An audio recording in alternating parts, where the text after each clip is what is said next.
5 months later, somebody put a bullet in his head. Coincidence.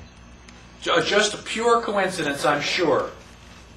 Okay? That law, that executive order has never been repealed. We can still do that. We can still have the Treasury print silver certificates. Why don't they? You know, nobody wants to stand in front of that bullet anymore. Do they have the silver to back? Yeah, there's quite a bit of silver. Silver is actually better for us right now than gold because there is so much of it. There's too much of it. I mean, we had people that tried to corner the market on it, and they couldn't do it. There's just too much. You know? So, then on page 27, I have a series of quotes that are all dealing with the Federal Reserve. It says, 100% of what is collected is absorbed solely by interest on the federal debt. All individual income tax revenues are gone before 1 nickel is spent on services taxpayers expect from the government. This was the Grace Commission that was authorized by Reagan. They did a study. They said, your tax money does not go for hospitals and roads and national defense. Not a single penny. It's a lie. How many people have ever heard of the Grace Commission? Well, they've kind of swept it under the rug. I'm still trying to get a copy of it. Daniel Webster said, of all contrivances for cheating the laboring classes of mankind, none has been more effective than that which deludes them with paper money.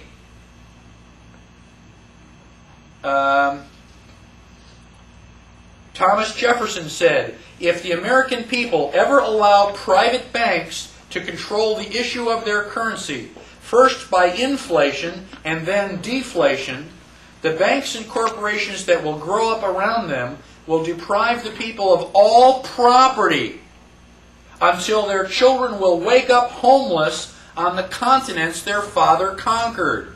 You're going to end up with spit. I'll let you go through those other quotes. Here's the President Andrew Jackson. You are a den of vipers and thieves. I intend to rout you out. And by the grace of eternal God, I will rout you out. And he did the best job of getting rid of the thing. Page 28 has other quotes. In the middle, Representative Louis McFadden said, the Federal Reserve banks are the most corrupt institutions the world has ever seen. There is not a man within the sound of my voice who does not know that this nation is run by the international bankers. And he was speaking in Congress. Congress knows exactly what's going on. Congress is not working out for your best interests. Now, how did all this happen?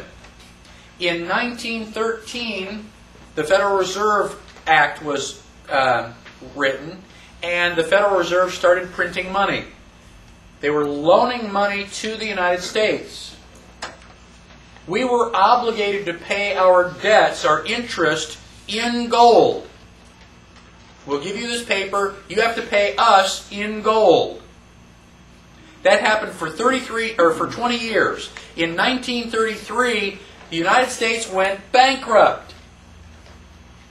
Now, I've met somebody who actually heard Franklin Delano Roosevelt say that live. This is not some history book.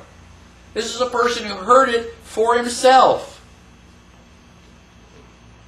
And on June 5th of 1933, FDR, our favorite guy, passed a joint resolution to suspend the gold standard. So Congress presumably passed a law that says you are not allowed to demand gold or silver. Up until then, you can say, I'll give you anything you want, but you got to pay me in gold. And FDR says, no, you can't do that. It's now illegal to demand gold. Says who? How can they make it illegal to demand gold? Do you have an unlimited right to contract? Yes. So how can FDR tell you what you can or cannot accept? But Whereas the existing emergency, which existing emergency are they talking about? The bankruptcy. The bankruptcy, the depression. Oh my gosh, the economy is terrible. Oh yeah, but you created that artificially. The existing emergency has disclosed the provisions of obligations which purport to give the obligee a right to require payment in gold or a particular kind of coin or currency or in the amount of coin in US dollar measured thereby, obstruct the power of Congress to regulate the value of money. So your rights are kind of a pain in the butt for us, so we're going to eliminate your rights. They can't do that. They didn't give them to us. They can't take them away. And this act is completely and totally unconstitutional. And down below, they say the term coin or currency means coin or currency of the United States, including Federal Reserve notes. So suddenly, worthless paper is now going to be traded the same as gold and silver. Isn't that wonderful? Page 30. In 1933, this is 1933. This is as it was happening. There were people awake, but nobody was listening. Congressman Beck, speaking from the congressional record. What does that mean? On the floor. It means on the floor. On the congressional record means that you can go to the archives and look it up. Don't take my word for it. Don't read the man's words yourself. Because I think of all the damnable heresies that have ever been suggested in connection with the Constitution, the doctrine of emergency is the worst. It means that when Congress declares an emergency, there is no Constitution. It means it's death. It's the very doctrine that the German Chancellor is invoking today. Which German Chancellor? Hitler. Hitler. So FDR did exactly the same thing that Hitler did. We bombed Hitler. We call him the worst, most evil man in history. But we're going to build a monument to FDR? Where's the logic in that? I have promised myself that before I die, I am going to go to Hyde Park, New York, and I am going to piss on his grave. Zoom in on that, would you?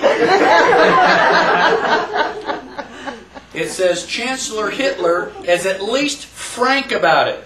We pay the Constitution lip service, but the result is the same. And so since March 9th of 1933, the United States has been, in fact, in a state of declared national emergency. My mother was born in 1934. She has lived her entire life under a state of national emergency. Well, if we're in a state of national emergency, how can we go out to these 4th of July picnics and throw the frisbee and have hot dogs? It's an emergency. Shouldn't we be running around going, the sky is falling, the sky is falling? How could it be a national emergency? An emergency means temporary. You know, it's on fire, you put the fire out, the emergency's over with. How can an emergency last for 70 years? Just by definition, it's no longer an emergency. Now, the President may seize property, organize and control the means of production, seize commodities, assign military forces abroad, institute martial law, seize and control all transportation and communication, regulate the operation of private enterprise, restrict travel, and in a plethora of particular ways, control the lives of American citizens.